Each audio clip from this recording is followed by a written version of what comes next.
Hey everybody, this is Ken Faulkner, and I got another knife video to make for you here. This one is something that was a motivation by Scab at Choir Boys Outdoors. I think most of you know who he is. He's quite a icon in the YouTube knife community, especially.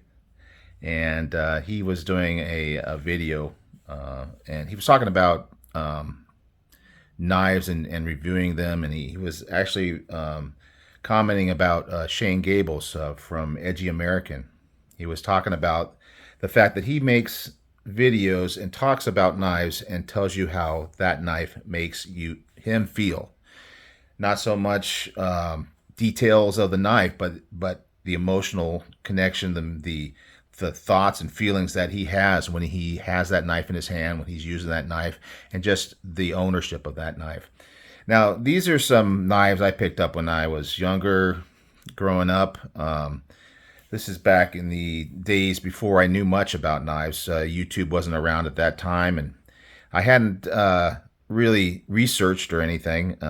Most of the stuff I know, the real knowledge that I have of knives, comes from watching YouTube videos, to be honest with you. I mean, I use the knives. They seem great to me. They look cool. Here's a very older style here. It looks like something you might use to skin an animal or something. You know, we use out in the at a camping trip or something like that. And all of these kind of have that similar shape. And they got the clip point, they got the lock back. Wood handles here.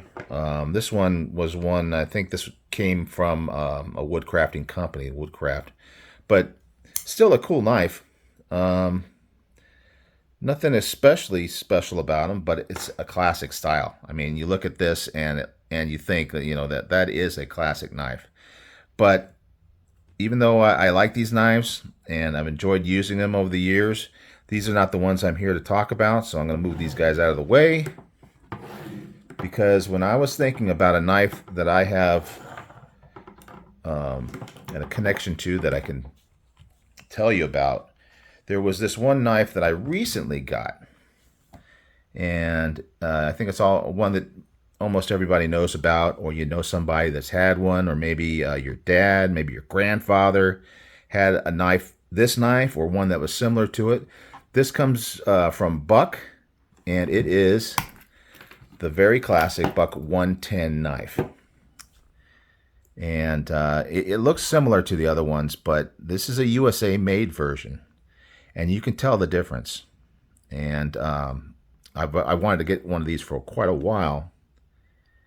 And I've kind of seen it like at like a Bass Pro Shop or you know, that sort of store. I actually picked this one up on Amazon. This is a very easy knife to find. If you do a search online to find it, it's being sold all over the place.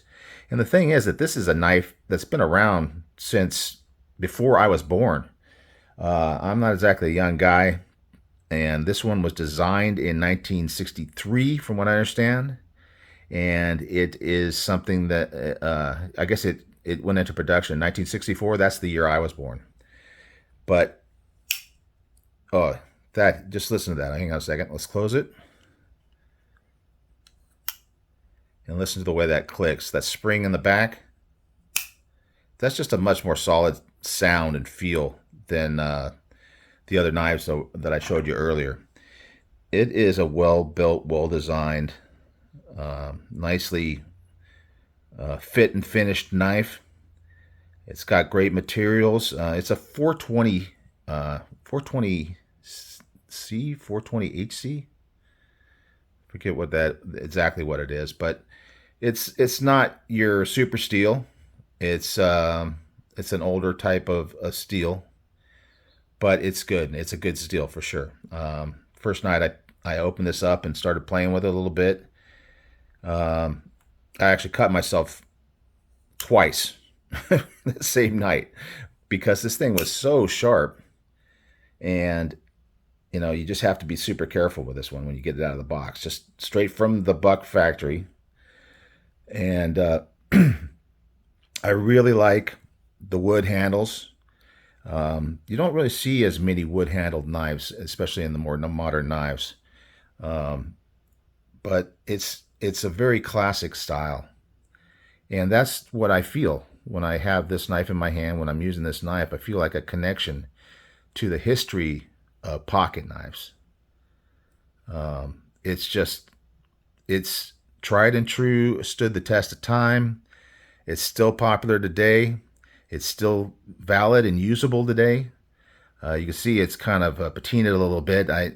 I've used this one quite a bit since I got it because even though I got all the modern knives you can flip open and all that sort of thing, this one is just, it kind of makes you smile, and I really like that about this knife.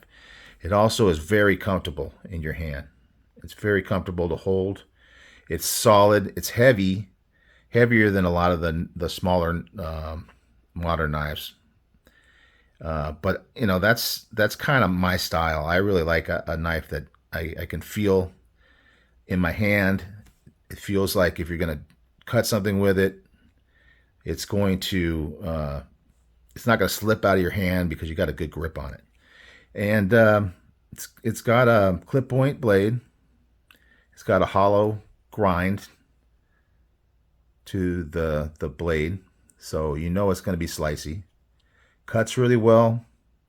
You do have to use two hands to open and close it, and that's, you know, it's a little awkward. I mean, if you were in a situation where you needed to try to open it with one hand, it's not the easiest. It can be done, but you know, as long as that's not something you need necessarily, the lock back is a very strong lock. I trust it, and it's got the pin type of design, kind of like a slip joint. It's got this one pin here that's obviously got that spring in the back that is pivoting on, and you know, it's just I think when folding knives started, I mean, this is very much early days kind of design that they, you know, after they maybe had slip joints, they wanted to have something that would lock. This is probably very early design. I don't know enough about the history. You have to go to somebody like Tom over at Knife Delights, and he could tell you all about that stuff. Enjoy his channel. He's really good with the information about these knives. I like to watch his channel because I like these older knives. And I mean, I don't have a ton of them in my collection, but I have a few, and I just really like them. So anyway, that's my take. That's my emotional content on this knife, and it does make me smile. So wanted to let you guys know about that. And I want you guys to all have a great weekend, and I will see you later. Be awesome to say hi to you at Blade Show if you're there. And you have a good one. Bye.